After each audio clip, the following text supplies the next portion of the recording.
पुण्यानंतर आता बघूया बातमी आहे नाशिकमधून। सराफ व्यापाऱ्याच्या घरात तब्बल 26 कोटींचं घाबाड सापडलंय। आयकर विभागाच्या तब्बल 50 अधिकाऱ्यांनी मारलेल्या या छाप्यात 90 कोटींची बेहिशोबी मालमत्ता देखील जप्त करण्यात आली। पैसे मोजता मोजता अधिकाऱ्यांना चांगलाच घाम निघालाय। पाहूया यावरचा एक खास रिपोर्ट।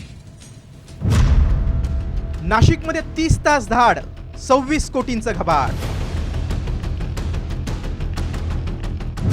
500च्या नोटा मोजता मोजता अधिकारी हैराण।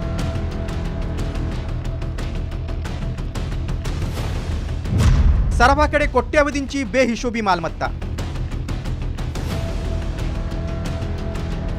लोकसभा निवडणुकीची धामधूम शांत होत नाही, तोच नाशिक पुन्हा चर्चेत आलंय। कारण आहे आयकर विभागाची मोठी कारवाई। कर बुडवणाऱ्या सुराणा ज्वेलर्स या सराफा व्यावसायिकाकडे कोट्यावधींची बेहिशोबी मालमत्ता सापडली आहे। आयकर विभागाने तब्बल 26 कोटी रुपयांची रोकड आणि 90 कोटींच्या बेहिशोबी मालमत्तेचे दस्तावेज जप्त केलेत। ही कारवाई करताना नाशिक, नागपूर आणि जळगावचे अधिकारी एकत्र आले होते। ज्यावेळी आयकर विभागाच्या पथकाने छापेमारी केली त्यावेळी एका खोलीत 500 रुपयांच्या चलनी नोटांचा खच सापडला। सराफ व्यावसायिक आणि त्यांच्या इतर ठिकाणी टाकण्यात आलेल्या छाप्यामध्ये कोट्यवधी रुपयाची घबाड सापडलेली आहे।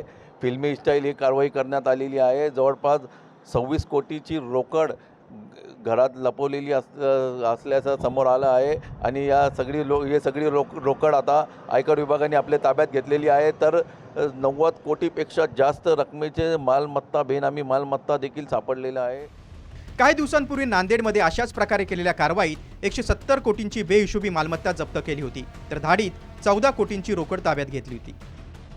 त्यानंतर नाशिकमध्ये मोठी कारवाई झाल्यामुळे एकच खळबळ उडाली आहे। या कारवाईत काय काय मिळालं ते पाहूया। 36 कोटींची रोकड, 90 कोटींचे कागदपत्र जप्त, 50 आयकर अधिकाऱ्यांकडून ही छापेमारी करण्यात आली। फर्निचरच्या आत लपवलेली रोकड जप्त करण्यात आली। सलग 30 तास ही कारवाई सुरू होती। रोकड मोजण्यासाठी तब्बल 14 तास लागले। सुराणा ज्वेलर्स यांची पेढी तसंच त्यांच्या रिअल इस्टेटच्या कार्यालयातही छापासत्र सुरू होतं। त्याचवेळी त्यांच्या शहरातील राका कॉलनी येथील बंगल्यात देखील पथकानं तपासणी केली। शहरात वेगवेगळ्या ठिकाणी असलेले त्यांचे कार्यालय, खासगी लॉकर्स आणि बँकांमधील लॉकर्सही तपासण्यात आली। मनमाड, नांदगाव येथील त्यांच्या कुटुंबातील सदस्यांच्या घरीही तपासणी करण्यात आली। या कारवाईमुळे व्यापाऱ्यांमध्ये सध्या तणावाचं वातावरण आहे। आगामी काळात आयकर विभाग कारवाईचा बडगा कोणावर उचलणार याची भीती व्यावसायिकांमध्ये आहे। तबरेज शेखसह ब्युरो रिपोर्ट, साम टीव्ही न्यूज, नाशिक।